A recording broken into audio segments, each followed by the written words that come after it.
स्वाध्याय 8.1 दाखला नंबर 5 जो sec थीटा बराबर 13/12 હોય તો બાકીના બધા જ ત્રિકોણમિતિય ગુણોત્તરો શોધો. કોની વેલ્યુ આપેલી છે તમને? sec theta. બાકીના બધા એટલે sin theta, cos theta, tan theta, cot theta અને cosec થીટાની વેલ્યુ આપણે શોધવાની. અહીંયા આપણે ત્રિકોણમિતિય ગુણોત્તરનું મૂલ્ય આપેલું છે તો આપણે કાટકોણ ત્રિકોણ ધારીને દાખલો ગણવાનો છે. ક્લિયર? ધારી લઈએ છીએ ત્રિકોણ ABC માં ખૂણો B કાટકોણ. ધારો કે ત્રિકોણ ABC માં ખૂણો B કાટકોણ છે. અહીંયા આપણને થીટા આપેલો છે તો કાં તો A ને થીટા ધારવાનો કાં તો C ને થીટા ધારવાનો. આપણે ધારી લઈએ છીએ કે ધારો કે ખૂણો A બરાબર થીટા છે તો આ એની થશે સામેની બાજુ અને આ એની થશે પાછળની. હવે વેલ્યુ કોની આપેલી છે? sec theta. તો sec થીટા બરાબર 13/12 બરાબર કર્ણ છેદમાં પાછળની બાજુ. તો ધારો કે કર્ણ કેટલો છે? 13.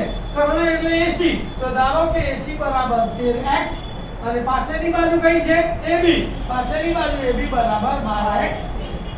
પાયથાગોરસનો ઉપયોગ કરીને ત્રીજી બાજુ શોધી કાઢવાની. ત્રિપુટી આપણને યાદ છે 5/12 આ 13 છે આ 12 છે તો બાજુ કેટલી આવે? 5 જ આવે. બરાબર.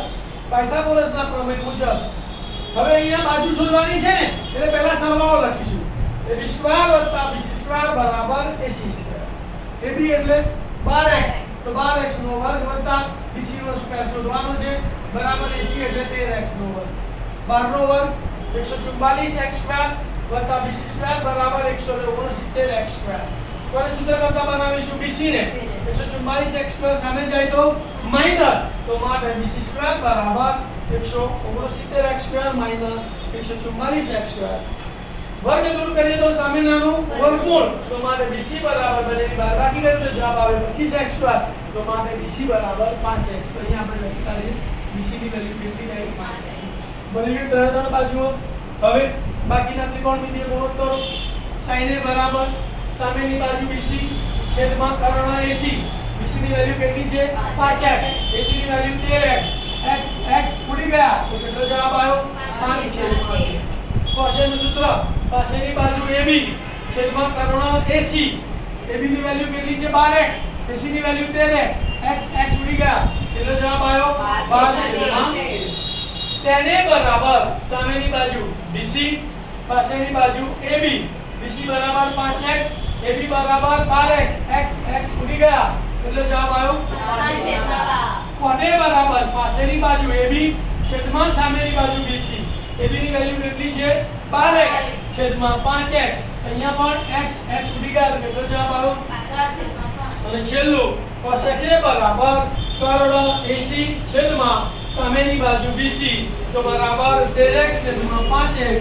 x ઉડી ગયા તો કેટલો જવાબ આવ્યો? 13. તો આવા ત્રિકોણમિતિય ગુણોત્તરો શોધવાના પૂછાય બાકીના બધા તો જેની વેલ્યુ આપી હોય એ સિવાયના બાકીના બધા જ ત્રિકોણમિતિય ગુણોત્તરો શોધી કાઢવાના. મિત્રો તમને આ દાખલામાં ખબર પડી હોય તો મારા વિડિયોને લાઈક કરજો, શેર કરજો અને મારી YouTube ચેનલને સબસ્ક્રાઇબ કરજો. Thank you. ઓમ નમઃ શિવાય.